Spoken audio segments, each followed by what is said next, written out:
an investigation into Rene Descartes as religious prophet, or put another way, vis- um,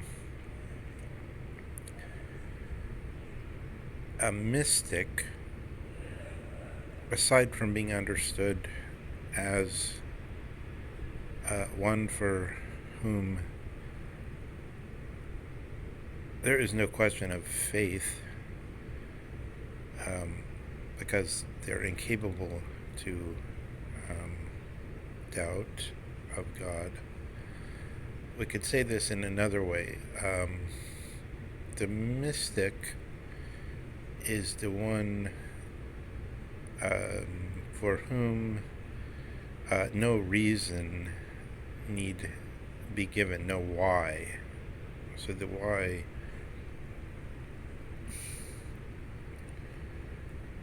um, uh, I guess the best way to back that up is to quote um, Angelius Celsius, as Heidegger does, to say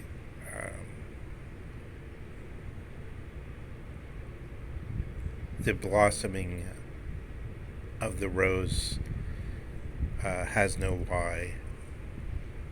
Um, it blossoms.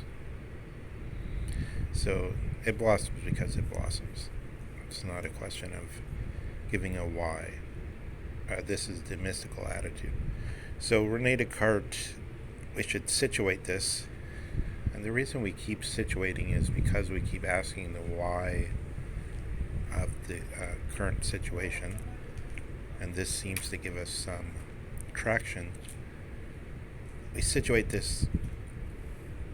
Descartes is born when Galileo and Kepler were already mature and having published many important works. I can say that also, and I'll go back to this, Copernicus had already set the world of the Latin-speaking professorate towards, as it were, this train crash, which once it happens can never be reversed. That mathematics, which of course one could say there's some mystics called the Pythagoreans, and prior to them there were some hierophants or Egyptian priests who first discovered mathematics, according to Plato and Aristotle, because they had sufficient leisure to do so. They weren't beset upon by all sides by the irrational forces of nature, and nature meaning the weather, meaning cold, meaning ferocious animals, wolves biting into their flesh and killing them, so forth. They were walled off. They could just do what human beings do when they're not disturbed somehow, their natural behavior. This is the old doctrine which somehow still speaks to us.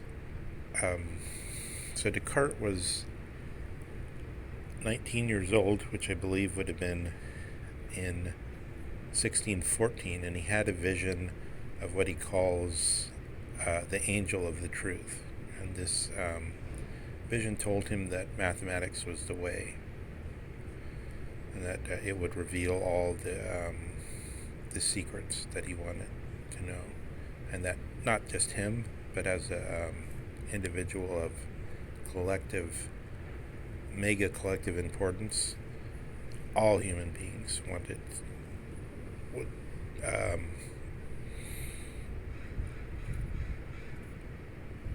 must be shaped by and perfects them.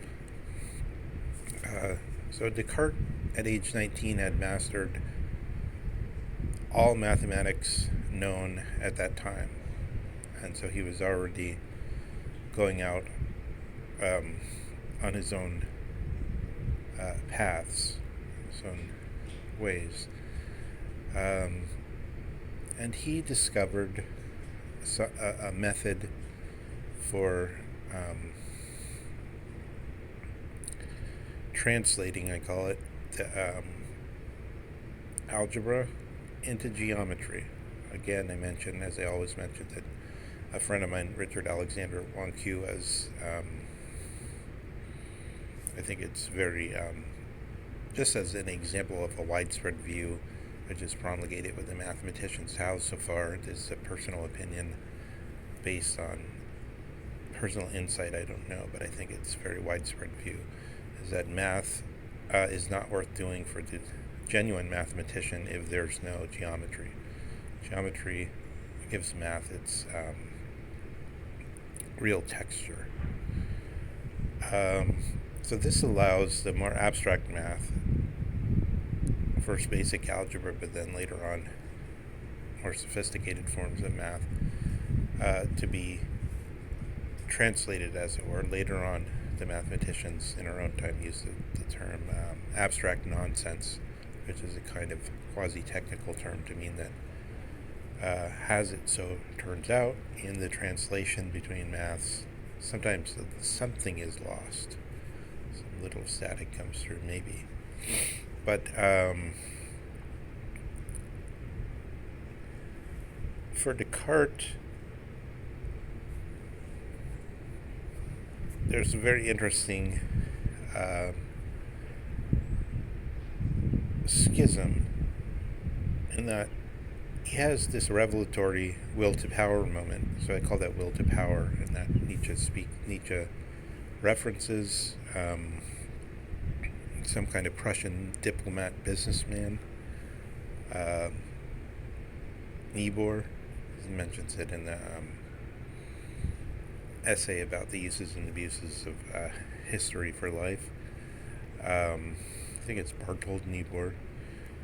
And Niebuhr says, what people don't know, even our greatest geniuses alive today, is that the use of the study of history is only that we can shake ourselves of this naive sense that when we have this Cartesian experience of the angel of truth telling us that math will reveal all needful things and raise up the human being, that this kind of as it were, self-absorbed piety, as Hegel speaks of the self-absorption of the Greeks when they received their first awareness of theoria, this ability to step back and look at things.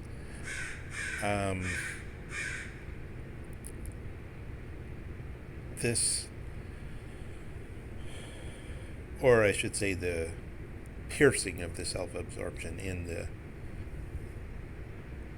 grasp of theoria, so that Nietzsche speaks of Socrates as the first theoretical man, and in tandem with that he speaks of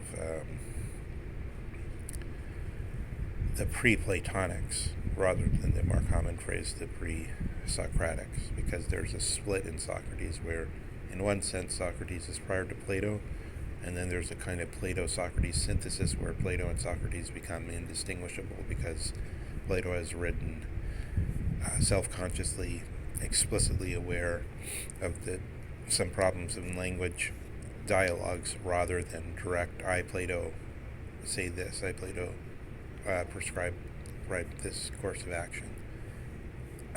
No, Plato deliberately puts Socrates into these dialogues and uses Socrates, as it were, in a way where we don't know strictly how to distinguish the historical Socrates from Plato,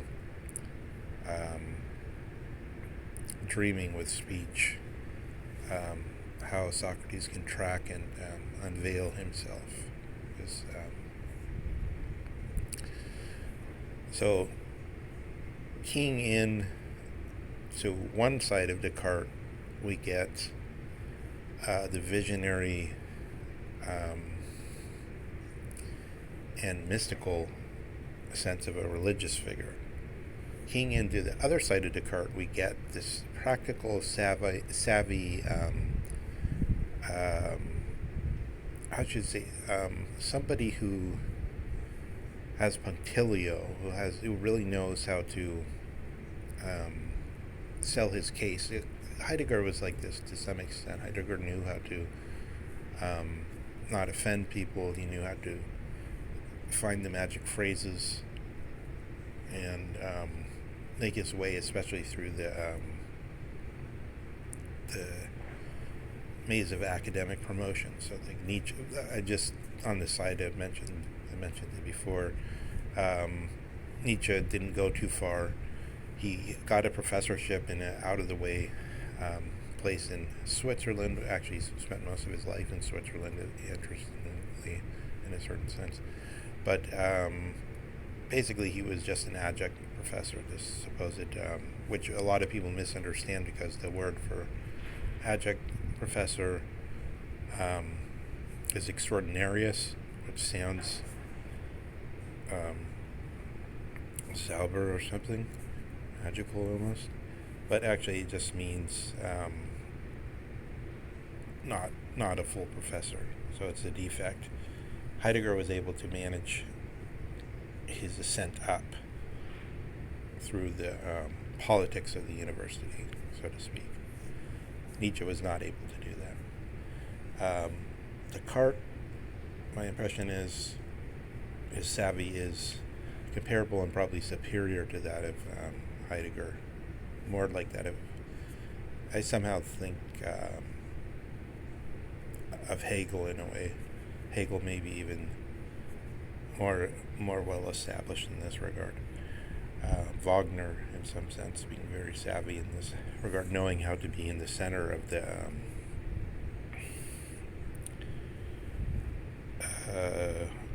those who know how to manage their social position and their career. Goethe also. So Descartes wanted to impress. He understood that he couldn't just say, he didn't want to just be like Galileo, get in trouble a little bit, or Kepler, or some of these other people. He wanted to impress the right people through the right means. So he realized that the people who were in power in the university, the ideas that were in power and the people that were in control of the university wanted arguments of a certain manner, and so he tried to provide a set of arguments in his first philosophy and in his meditations and in other works that would satisfy them. But we can see concretely the will to power working here, besides from this overall theme that he's perhaps trying to manipulate people to go over to his vision, his prophetic vision of mathematics is the most important. It's just through the means of giving arguments in the form that was then the most vaunted. We also see in the details that Descartes, supposing he was honest here and really trying to show and really believed that the metaphysical arguments were important, we can still see that in his arguments he tries to do what Kant later did by saying here is the minimum, instead of any possible experience. Descartes is still focused the other way around. He hasn't made the Kantian Copernican revolution. He's still focused on the object, but he's saying of objects, what is it that objects must have to be objects? And he so happens to land on the idea that extension and what he calls locomotion, movement from place to place, even though he says place, strictly speaking, doesn't exist, or it's totally relative.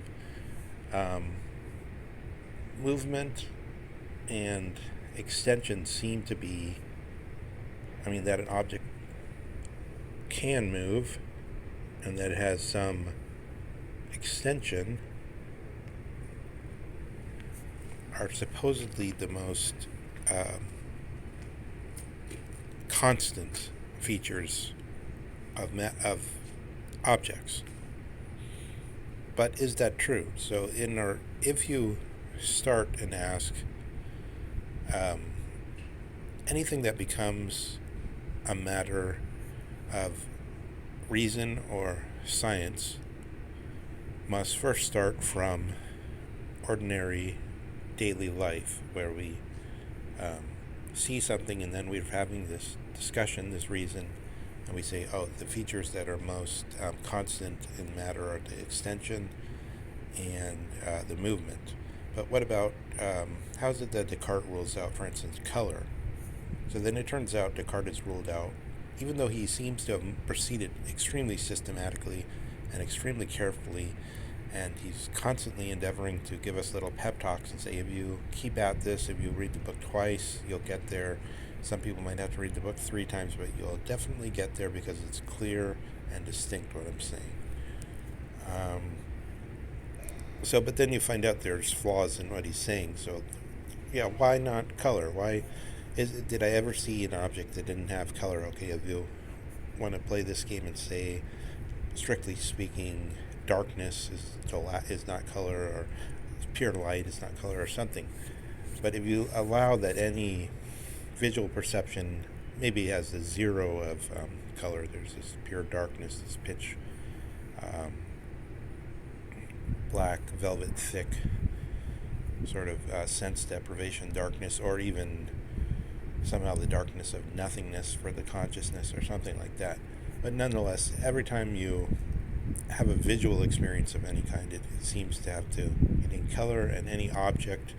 But all the more, a fortiori, if we're talking about an object, and Descartes is talking about an object, he's not. See, I slipped into what's closer to us, the Kantian subjective notion that we should analyze things from the point of view of how it seems to us, the dark, or surrounded by darkness or something, pure darkness, or the consciousness disappears and it wakes up into the pure nothingness or something. So you just have yourself in nothingness. But instead, Descartes is focusing on what are the characteristics of the object that are the most constant, and therefore which real knowledge should go to. But it's not clear why other features, aside from the ones he's chosen, aren't just as constant, such as color. And when you think about it, the reason he chose extension and movement is exactly because those are the most mathematicizable features of objects. So there's an abstraction is made from the what later on gets called the anonymous functioning subjectivity by Husserl. But out of this anonymous functioning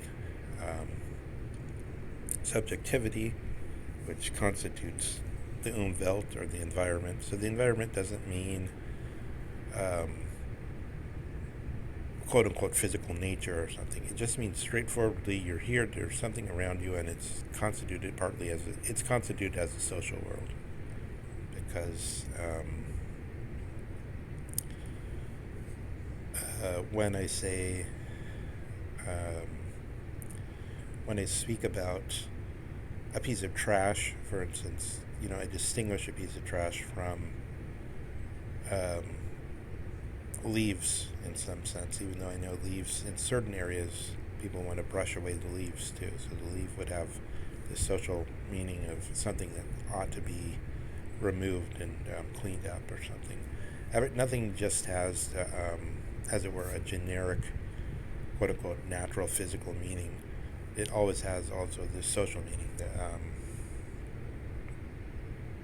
A weed in the garden is not,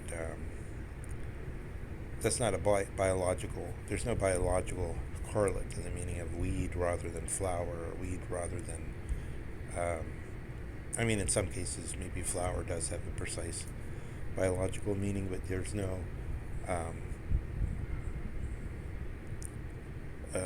general biological meaning to the notion that these are the undesirable things that ought not to be in someone's garden, and these are the ones that are to be accepted as right for the garden. That's not a biological term, and it's also something that we have to arrive at through um, a discussion, uh, which then, however, could become in the future somebody else's starting point. So that's a deep complication of what Heidegger's saying, but it also shows, I think, to some extent, why he speaks of technological essence. So Descartes has this revelatory experience, which is, in Nietzsche's view, kind of prejudice towards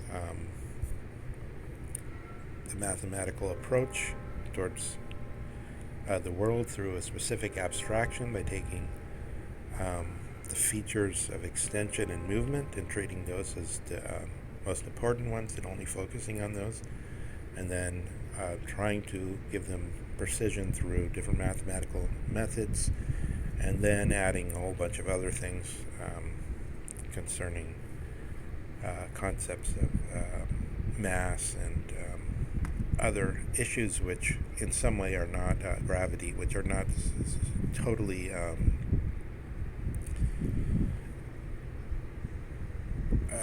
strictly susceptible to mathematical treatment as are length and breadth, or height and dimension in the straightforward sense, and velocity measures, and with speed, and measures that have to do with simple rate and time calculations.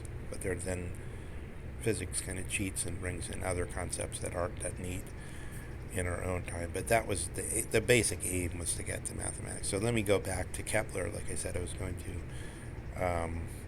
back to Copernicus. So originally Copernicus kind of pushed this on this way prior to Galileo and Kepler, because what Copernicus did is he totally disdained empirical data. He thought only on this old principle of nature does things simply, like things supposedly just fell straight down on the view that the Earth is sort of like a horizontal plane, and to go up perpendicular is like to go to the sky, and then there's really an up and down, so the fire goes up, stones fall down, and then nature does things in a simple way. I think that's kind of the core of this old notion of we should prefer the simple, because nature is supposedly very simple, but of course it's not actually like that. When you find out about, then you go to outer space and you look, and then you find out there's no specific reason to say there's an up and down in a absolute way, that everything becomes you don't know if you're throwing something down or throwing something up or throwing something left. It's all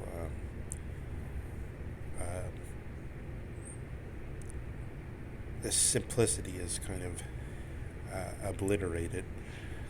So, but Copernicus discovered some formulas for,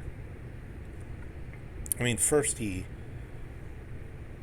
cited some ancient texts like Plutarch and some people like that, and Cicero, to say that, there's already precedent for an attempt to try to show that the sun is at the center and the earth moves around it, and then he used that to prop up his arguments. That's the way one had to argue at the time. And then we have these old authorities, and there's some wise men who made these attempts in the past, and I guess we still more or less have to argue that way in some transformed way. At least it's not totally swept away.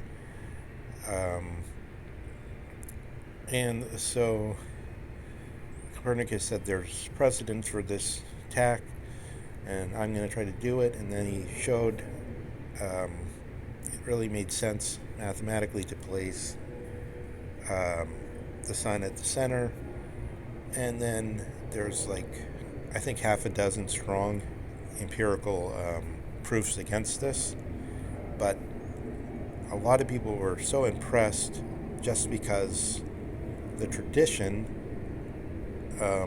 really liked the idea of the simplicity of nature, and they really liked this kind of Pythagorean notion that nature and the mathematics matched up. So Copernicus got a lot of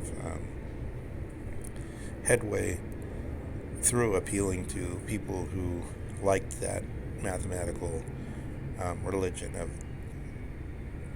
I think it's a little bit off to say Pythagoreanism, but it's also kind of true. It's difficult to judge actually how much that influence through the century to century to century to century motivated the movement of scholars and of people in the university, in the academy, as stemming through some complex genealogy back to Plato.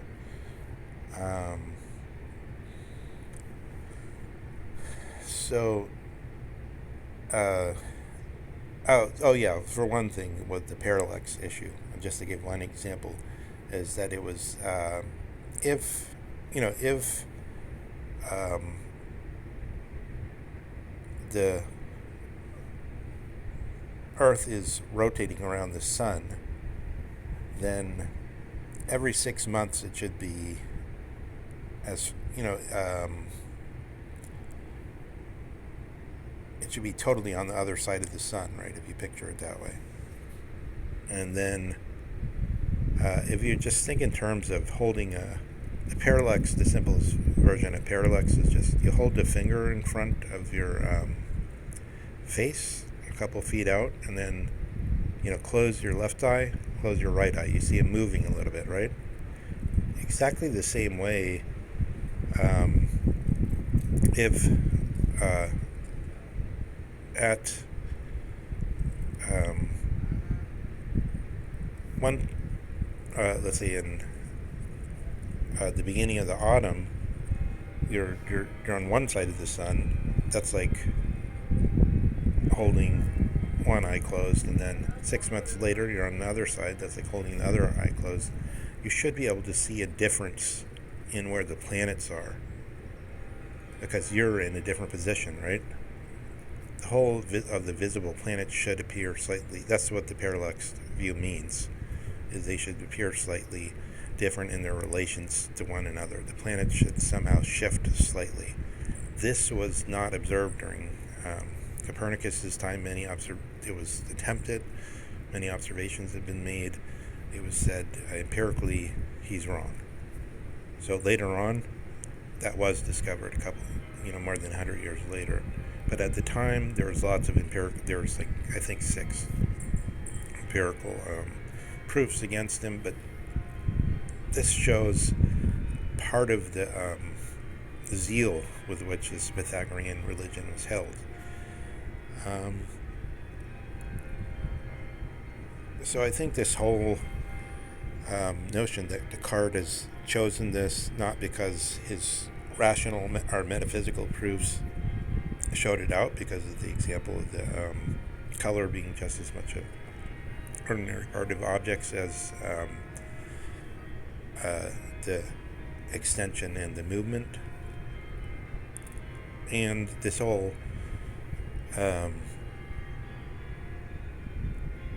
claim in general of the sciences having a religious meaning, so far as but it's a big subject. I mean, so far as physics, as mathematical physics, because again, there's many different kinds of physics, many theories on fuses or how things come forward on their own.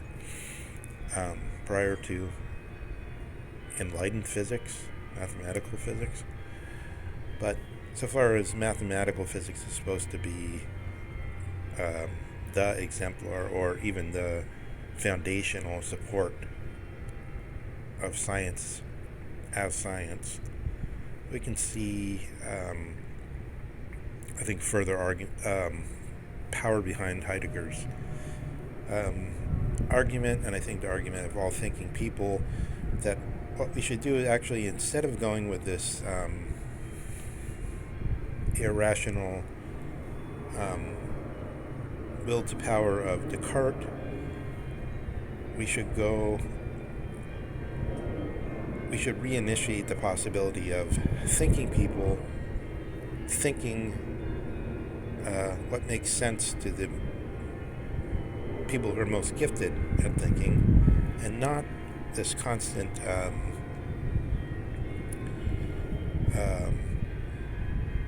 imbecilism which tries to make everything clear and distinct to everybody. It's obvious that complex physics can't be actually explained to almost anyone without creating a kind of imbecilism where you get all kinds of nonsense about double slit quantum erasure and sheer bullshit. And then you have people who understand intuitively how to treat matters of intuition mathematically. That's basically what you have. Einstein, for instance, taught himself to think about the Earth is receding away from... the Earth is leaping up towards a falling body rather than how we usually think about it, and then made the math work with that. Einstein really wasn't necessarily that great with math. He was better at this kind of transformation of basic intuition according to intelligent plans that made it seem like something would come from that. So if you have people that are allowed to follow what makes sense to them, that's really the best path. Otherwise, you're basically in the same position as a primitive reception of the received tradition. That's on the assumption that people that can think through these things can also are not iconoclasts, are not trying to always create something, they're not Schumpeter or something. It's not that they're trying to always destroy what's there. It's that they want to see what really makes sense of what's there rather than be locked into the received tradition or to be in the same position as a primitive tribe which has no critical ability to challenge its own prophetic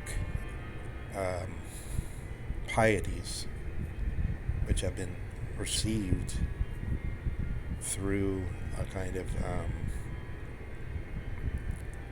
religious bond, the religious bond of the mathematical physics, which have been thrown into as kind of utterly